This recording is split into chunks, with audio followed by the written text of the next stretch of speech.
में भेज दिया है, क्या रहा सुनवाई के दौरान, क्या कुछ कहा ईडी ने?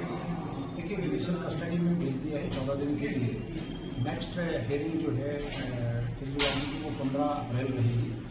तो अब जुडिशल कस्टडी में जाने का मतलब ये है कि भी अब हमारे पास राइट है कि हम बेल के लिए मूव कर सकते हैं, क्योंकि जब तक पुलिस कस्टडी रहती है तब तक बेल में मूव नहीं कर सकते। तो अब हमारी लीगल टीम डिस्कस करते हैं कि अकॉर्डिंगली आगे का कोर्स ऑफ एक्शन क्या होगा वो तय करेंगे। बाकी एडी की तरफ से अब कस्टडी खत्म और अब judicial custody start. Sir, ED ने कोर्ट में ये भी कहा, पहली बार जो है आतिशी का नाम लिया और ये कहा कि विजय नायर जो है वो केजरीवाल का करीबी था और वो केजरीवाल को नहीं आतिशी और सौरभ भारद्वाज को रिपोर्ट करता था। देखिए, ईडी अपनी एक नई स्टोरी लेके आ जाती है, जबकि आज जुडिशल कस्टडी की उनकी एप्लीकेशन थी और उस एप्लीकेशन में उन्होंने कहा कि क्योंकि हमारे को 15 दिन की मैक्सिमम कस्टडी मिल सकती है, हम लोग अभी नहीं ले रहे हैं, बाद में हमारा राइट है। तो जबकि कानून बिल्कुल क्लियर है कि 15 दिन तक कस्टडी ले सकते हैं। जो कस्टडी उनकी होगी तो अब जुडिशल कस्टडी होने के बाद अब रेड टू अरेस्ट केस में दोबारा वो एप्लीकेशन नहीं कर सकते हैं। अगर ऐसा कभी होगा तो देन फर्दर डिसाइड करेगी कोर्ट।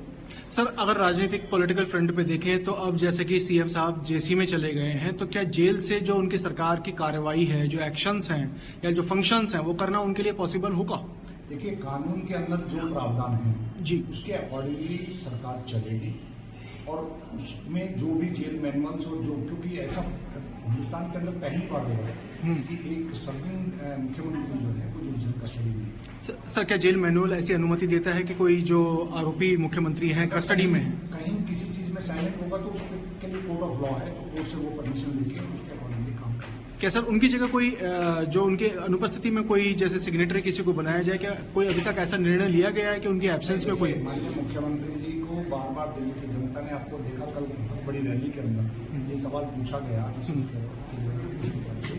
कि भी आप क्या चाहते हैं। दिल्ली की जनता अरविंद केजरीवाल जी को कंटिन्यू मुख्यमंत्री देखना चाहती है। वो देश के बहुत पॉपुलर नेता हैं। किसी भी हाल में अरविंद केजरीवाल जी कंटिन्यू करेंगे। क्यों? क्योंकि वो आरोपी नहीं है। उनके खिलाफ जो भी एलिगेशन लगाए गए वो अभी किसी भी कोर्ट में नहीं है।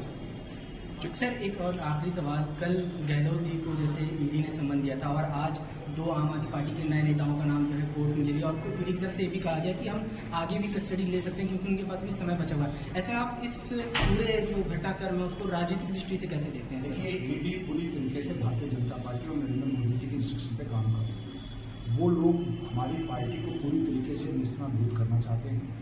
हमारे लीडर्स को, टॉप लीडर्स को जेल में ऑलरेडी डाल चुके हैं, लेकिन वो इस बात को भूल रहे हैं कि आज घर घर में केजरीवाल जी पैदा हो चुके हैं।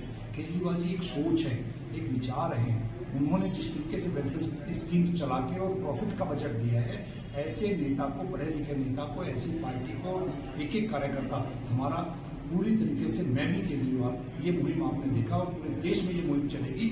और भारतीय जनता पार्टी को अगर कोई रोक पाएगा, मैंने पहले भी ये बात कही थी कि नरेंद्र मोदी जी का काल अगर कोई है तो उनका नाम है अरविंद केजरीवाल।